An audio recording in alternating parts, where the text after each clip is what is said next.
What's up, softball players? I'm Coach Stan Blewett. I'm here with my friend Nicole Trimboli. She is a former Nebraska Husker softball player and 9 years of professional softball. First baseman, so she's going to take us through all of the big keys of playing first base. So if you're slow pitch, this is for you. If you're fast pitch especially, there's some extra gems in there for you. So in today's video, we're going to go through stretching, picks, positioning, all the glove work that you're going to need to play a better first base, whether you're playing fast pitch or slow pitch. When it comes to stretching at first base, there's really only two reasons to do it. Number one, we know it's a faster runner. Maybe it was a slow hit ball.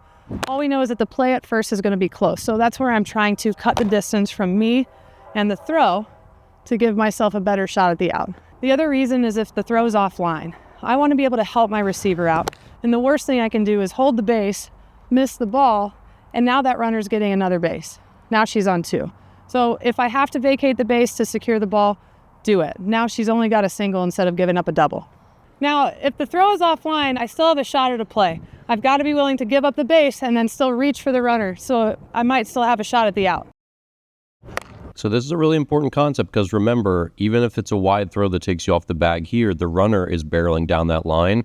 So all you have to do is just have it in your mind early. Okay, if the throw is drawing me toward home plate, as soon as I catch it, I'm just going to swipe across the baseline, and a lot of times you'll hit the runner, and then you've got the out. All right, so you played first base professionally. So we talked about stretching because the big problems that I see, especially in youth baseball, youth softball, slow pitch softball, inexperienced first basemen, they either stretch and then it's out of the reach and it goes out of play and they give up a second base. So obviously we need to what? We need to wait and see where the throw is, number one. And so my rule is always the closer the ball is to me, the lower I am and the more set up I am in the path of where the throw is going to come from. The further away the ball is, then I'm up tall and it gives me more room to be athletic, cover ground a little bit better if that throw is offline. So like a ground ball to third, you're going to wait and see longer. Whereas if it's like ground ball to second, you're going to be like, hey, I have a smaller range. Yep, I'm going to be a little bit lower, a little bit more square set up, talking to the person who's fielding because they can't see me, but they can hear me. And so when we're audible and talking to our fielder saying, hey, I'm right here, stay low, she knows she's really close. She doesn't have to come up over the top. She can stay really low and just give me a toss. The root of the problem is, though, they're just stretched too early. That's why they can't field it. It's not the digging isn't the issue. It's the fact that I was already here. Now the ball's thrown in a weird depth, and I can't adjust and do this anymore. Yeah. You know? When you're stretching for a ball in the dirt, how do you navigate that? Because obviously if you go out and get it and then, oh man, it's going to the dirt, do you stretch with your glove last? Do you what are the mechanics of a pick or a stretch? Of a stretch? Yeah, I mean, so again, it depends on the hop. Like if I can see the hop's going to actually be pretty far away from me, I can't go out and get it because now I'm going to be in a pretty unathletic position. Now, if it's going to be closer to me, I can stretch sooner, and the last move I make is with my glove. Okay. How do people get better at reading hops? Because obviously we want the short hop, we want the long hop, but we want to avoid the middle, the in-between hop. All right, so let's break this down a little more. So this is a short hop. So on short hops, you want to go get them. So if you read that ball is going to hit the dirt, you can reach out like Nicole does. She's so good at picking, and you're going to go get that because you want to try to prevent the ball from taking that in-between hop. So go get short hops.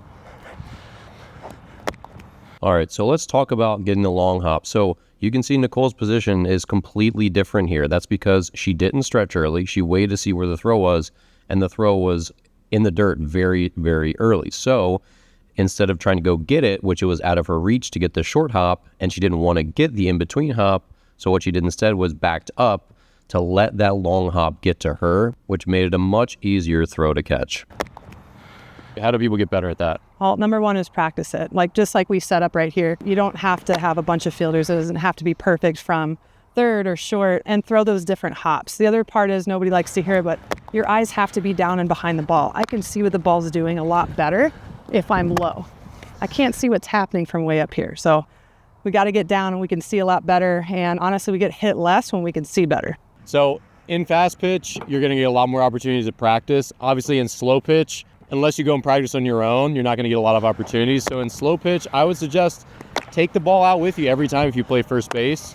Even if you only throw it to one or two players, like you only get two throws in, that's still, A, they get their arms a little bit more warm than normal, and B, you get a couple more opportunities to work on your stretching, to work on your footwork, maybe to work on a pick if you get a bad throw. So just take a ball at every inning, see if you even get one, and just at least that's better than nothing, getting a little more practice at first base. So when I'm in my position, once the ground ball's hit, I'm going to retreat and go to the base. Once I do that, I'm really not trying to get set up really early because I don't know exactly where they're going to field it from, and I don't know where the throw is going to be. I'm very much near the base. I can feel the base with my heels, and once they have secured the ball and they're about to make a throw, that's when I start finding the base with my foot. Most of the throws, we have time to do all of that. We don't have to run back, set up, and get stretched out. In fact, I don't want to do that because if the throw's anywhere else, it makes it more difficult for me to react. Whether you're playing first, third, left, right field, fielders are really scared of that one ball that might get past them down the line. The reality is most balls are hit in the gaps towards the middle of the field. So for me, my setup was really simple. I would always hit the base before the inning started, count 3 steps away, and that would be my setup. Now, I could always change my depths, but I wanted to make sure I wasn't going to let a ball get through the 5-6 hole, which is much more common than straight down the line. On average, righty hitters hit the ball down this line 4% of the time. They hit it a lot more this direction. In fact, it's around 27% of the time. So what do I want to cover, the 4% or the 27%? It sucks when a triple is given up down the line, but that is worth giving up to field a lot more singles. So we can talk about different depths. I always had my regular position, which was just a couple steps in front of first base. I don't want to be too close to home. The closer I am to home, the less I can cover left and right. Depending on situation, batter up, 2 strikes, or nobody on, nobody out, you know this hitter doesn't bunt, I'm going to change my distance. And all that does is give me and the rest of my fielders a bigger net. Now I can cover more ground to my right, to my left, and essentially take away more ground balls that get through the infield. So depending on my depth is gonna dictate how far to my right can I go. I have a second baseman, but if a slow roller takes me 2 steps this way and she doesn't have time to cover, then we're gonna be in trouble. So my rule was very simple. If I was behind the base, I was allowed 2 steps. 1, 2. If I couldn't field it from here, it had to either be my second baseman's or the ball's getting through. The closer I am, now I only get 1. If I can't field it, I've got to trust that my second baseman, who has more time because she's playing deeper, can get there, and it allows me to retreat and cover first base. Let's talk about cutoffs. Typically when the ball's hit to right field or center field in front of them and there's a play at the plate, first base is the cutoff. What I do is follow the fielder.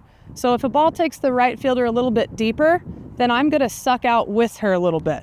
If she's crashing toward me really hard, meaning she's getting closer to home plate, I'm going to suck back. I need time to hear cut or through or for in order to make that reaction. If I'm right on top of them and they let go, I may not be able to do what the catcher asked me to do. So we're kind of on a string together. If she goes further out, I'm going out with her. If she's crashing toward me, I'm falling back. The last big piece is listen to what the catcher's saying.